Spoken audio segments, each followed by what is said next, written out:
مرتبہ نرالا ہے غازی کمال کا، غازی کمال۔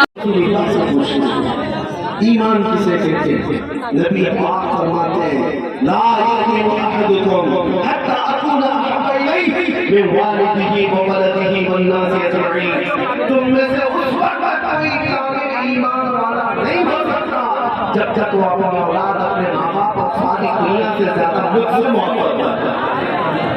یہ ہے ایمان۔ جب تمہارے اندر یہ بات آ جائے گی کہ کثرت سے میرے آقا سے محبت کرتے ہو تو پھر قرآن کا جو وعدہ ہے تم سب سے زیادہ کامیاب ہو، سب سے زیادہ کامیاب ہو۔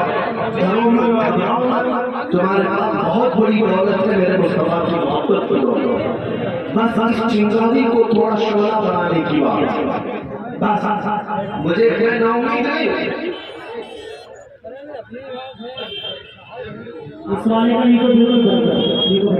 ہاں میں صرف اور صرف آپ تمامی حضرات کو یہ بات بتانا چاہتا ہوں کہ نبی پاک صلی اللہ تعالیٰ علیہ وسلم سے اگر جان سے زیادہ محبت ہو جائے تو قرآن کا جو وعدہ ہے وہ کامیابی کا وہ وعدہ بالکل برحق ہے، کیونکہ قرآن نے جب وعدہ کیا تھا صحابہ نے وہ وعدہ دیکھا ہے۔ وہ بغیر چپل کے آئے تھے بدر میں، بغیر ساز و سامان اور بغیر تلواروں کے آئے۔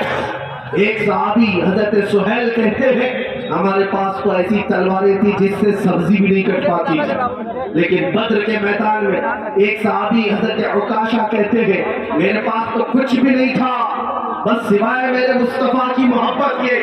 آیا میدان نے کہا یا رسول اللہ میں بھی میدان میں اترتا ہوں، میرے پاس کچھ ساز و سامان ہتھیار نہیں۔ حضور پاک نے فرمایا کوئی لکڑی پڑی تو لاؤ۔ وہ کہتے ہیں کھجور کے تنے کی ایک سوکھی ہوئی لکڑی میرے ہاتھ میں آئی، میں نبی پاک کے پاس دیا، حضور پاک نے اپنا ہاتھ اس لکڑی پر پھیرا اور کہا جاؤ اسی سے لڑو۔ حضرت عکاشہ کہتے ہیں وہ سوکھی لکڑی لے کر میں میدان میں اترا، اسی سے کئی کافروں کو مارا۔ وہ تلوار سے زیادہ اثر کرتی تھی۔ میرے عزیزو یہ مدد جو صحابہ کو آئی تھی وہ عشق مصطفیٰ کی بدولت، ان کا یقین تھا رسول اللہ کی ذات پر کہ ہم نبی کے پیچھے ہیں، اترنا ہمارا کام ہے، فتح دینا مولا کی شان، رب تعالیٰ کی شان ہے۔ اسی لیے آپ کو پتا ہے جب عراق فتح ہوا 300 صحابہ تھے سعد بن ابی وقاص کے ساتھ۔ یہ صحابی کا عقیدہ تو دیکھو، صحابی رسول ہیں۔ جب عراق فتح ہوا تو ان کو ایران بھی جانا تھا، عراق اور ایران کے بیچ میں دریائے دجلہ ہے، کراس کرنے کے لیے کوئی برج نہیں، ایرانی فوج نے سارے پل توڑ دیے تھے کہ کہیں یہ مسلمان ادھر سے کراس کر کے آ نہ جائے، سارے پل توڑ دیے۔ سعد ابن ابی وقاص کا حوصلہ نہ توڑ سکے، اپنے ساتھیوں سے کہا کہ چلنا ہے، سبوں نے کہا چلنا تو ہے لیکن دریا ہے، دریا ہے، کوئی پل نہیں، کوئی برج نہیں۔ دریائے دجلہ کوئی تالاب کا نام نہیں ہے، دنیا کی ایک بہت بڑی ندی کا نام ہے، گہرائی بھی زیادہ ہے، چوڑائی بھی زیادہ ہے۔ سعد ابن ابی وقاص کا حوصلہ پھر بھی پست نہیں۔ تاریخ طبری میں یہ روایت موجود ہے، ان کے ساتھیوں نے پوچھا سعد ابن ابی وقاص سے کہ جائیں اس طرف تو کیسے جائیں؟ سعد ابن ابی وقاص نے کہا کسی پل کسی برج کی ضرورت نہیں، اپنے اپنے گھوڑے لو اور پانی میں ڈال دو، پار کرانا مولا کی طرف سے ہے۔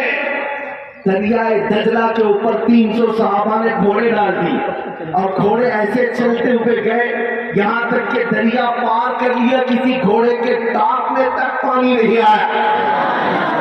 وہ چل پڑے، صحابہ کی سواریاں پانی پر چلتی رہی، دریا عبور کر کے آ گئے۔ ایران کی تاریخ میں یہ لکھا ہوا ہے، انہوں نے دیکھ کر کے کہا تھا یہ تو آنے والے انسان نہیں جنات نظر آتے ہیں، دنیا حیران ہے۔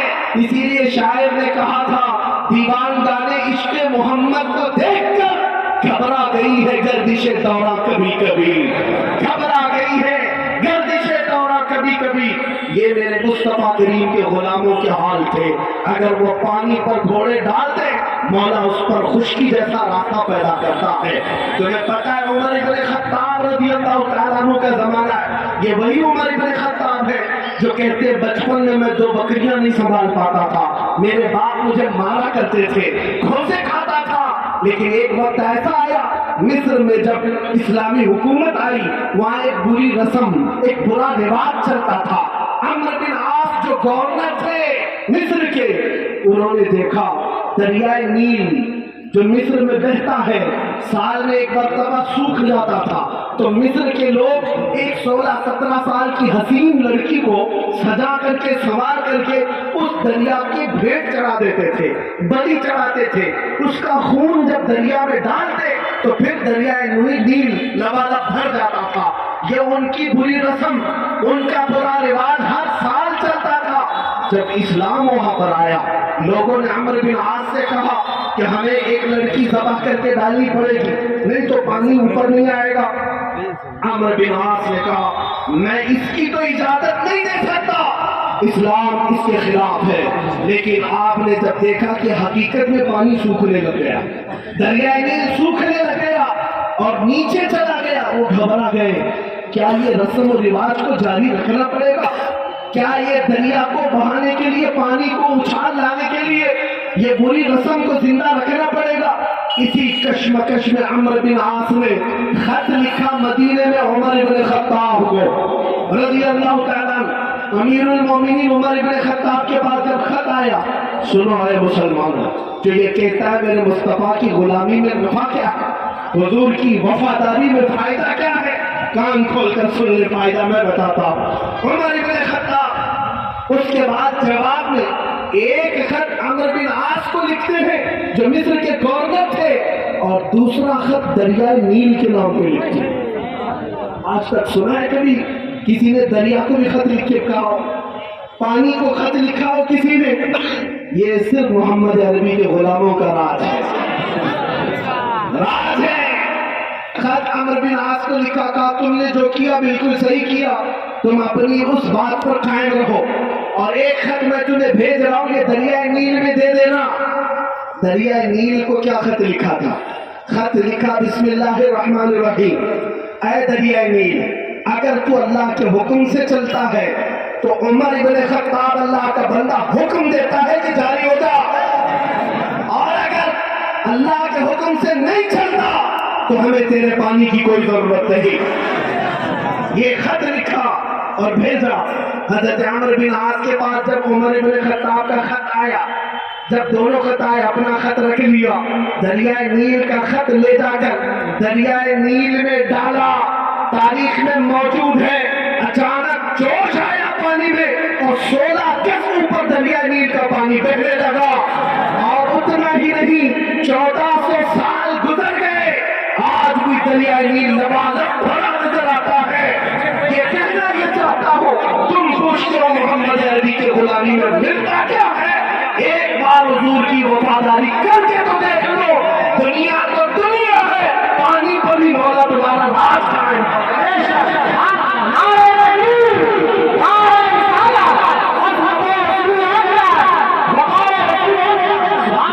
جب تک بکے نہ تھے تو کوئی پوچھتا نہ تھا، جب تک بکے نہ تھے تو کوئی پوچھتا نہ تھا۔ یا رسول اللہ تم نے خرید کر ہمیں انمول، بک کر کے تو دیکھو ہے جوان، بک کر کے تو دیکھو۔ میرا یہ پیغام ہے ہر نوجوان، کاش ہمارے مجلے سے، ہمارے محلوں سے، ہماری بستیوں سے جتنے نوجوان ایسے کھڑے ہو جائیں جو عہد کریں، جتنے جوش میں تم نعرہ لگاتے ہو، جتنے جوش میں تم نعرہ لگاتے ہو، کاش اتنا جوش تمہارے ایمان میں آ جائے، اتنا جوش میرے مصطفیٰ کی محبت میں آ جائے، اور یہ عہد کر لو کہ میں دنیا کو یہ بتاؤں گا کہ نبی پاک صلی اللہ تعالیٰ علیہ وسلم کی محبت کی بات کرتے ہو، آج سے میں زندگی جیوں گا تو میرے مصطفیٰ کے اخلاق میں جیوں گا۔ جس دن یہ نوجوانوں طے کر لو تو پھر بازار نبی میں بکنے کی بات شاعر نے کہا ہے، بے دام ہی بک جائیے بازار نبی میں، بے دام ہی بک جائیے بازار شان کے سودے میں خسارے نہیں ہوتے، یہ ناز یہ انداز ہمارے نہیں ہوتے، جھولی میں اگر ٹکڑے تمہارے نہیں ہوتے، جب تک کہ مدینے سے اشارے نہیں ہوتے، روشن میری قسمت کے ستارے نہیں ہوتے۔ ایک دن تم بھی اعلان کرو گے، تمہیں بھی وہ عزتیں دیکھنی ہوں گی، جو کچھ بھی عزت ہمیں ملتی ہے وہ میرے مصطفیٰ کے قدموں سے ملتی ہے۔ وفاداری کرو، وفاداری کرو۔ اب عصر کا وقت ہو چکا ہے، میں اپنی گفتگو سمیٹتا ہوں۔ اپنے کیا مرتبہ